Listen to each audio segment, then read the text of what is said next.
There's a lot of, as I said, visual symbolism that has its own conversations raging. And I want to start with Jaya Jaitly. Ms. Jaitly, as I said in my introduction, you were closely involved with this project. In fact, if we can just come out of these pictures, and before we go to Jaya Ji, I want to actually play some of the images of the work. There, you can see those images that this Jetli was overseeing in the new Parliament House. A lot of the artwork has been supervised personally by her. What did it mean to you, ma'am, to work on this project? What does the new house? What does all of this represent to you? What did it mean to you?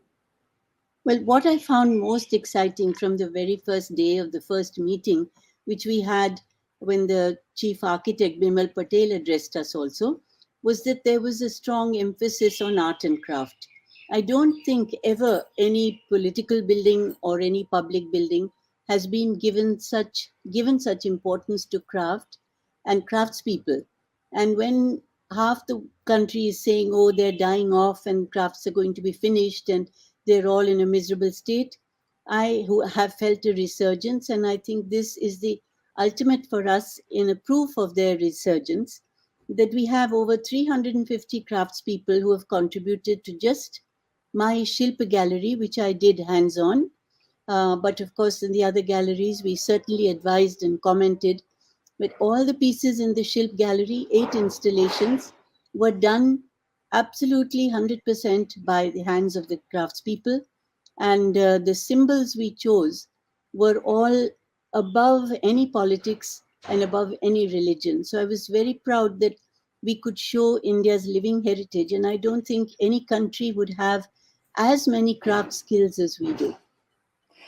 Talk a little bit more about that last sentence, that the symbols you chose were above any politics and above any religion, any sort of micro breakdown of community. The symbolism of the new Parliament House, the ceremony around it, it's led to a lot of debate. When you mindfully looked for those symbols, what were you looking for and what did you want to convey?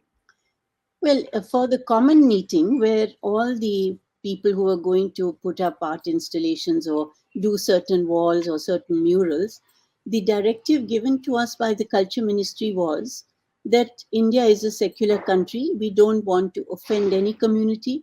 We do not want to create a controversy. But on the other hand, there are also very strong symbols which the whole country identifies with. For instance, I used the Ganga, but I used the Ganga along with Varanasi. I joined it with the Indian civilization, and I used it for a theme called Yatra, which meant there was a continuous journey, the journey of life, the life cycle. Ganga flows on forever. Banaras is the oldest continuously living city, and Indian civilization never broke down. It's one of the oldest ones. So we tied in everything together. So Banaras is not a holy city. It was never projected as that in our piece. And Asta, for instance, which was about faith, Hmm. automatically you'd think of religion. But I said above our religious faiths should be the faith in the soil of our country.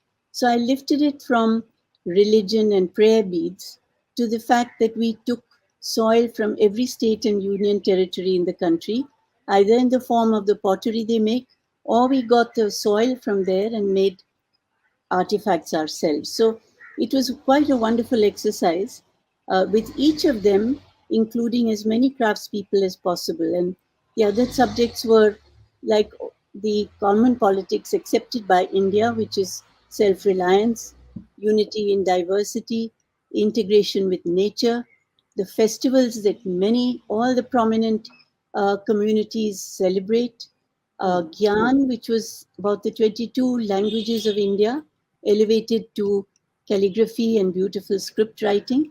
So that's how we did it. We just managed to rise above everything and show the craft in its glory. I think all the others also. There was a people's wall which had folk artists from every country depicting very sweetly their feeling of what the Indian people do. The whole wall was of that. One So, was a brass. Pardon? Yeah. go ahead, complete your point. One was a brass relief wall of Samudra Manthan, which again the symbolism is of churning to bring out the good, separated from the evil. I hope Parliament is also meant to do that. These were Yeah. the kind of pieces, and the other galleries were Kala, which was about musical instruments, Stapati, of about ancient buildings. So, like that, there were many murals of historical occasions, democracy in motion, those kind of pieces. So you of course speak as a proud craftswoman and crafts leader who supervised all of this with love and pride.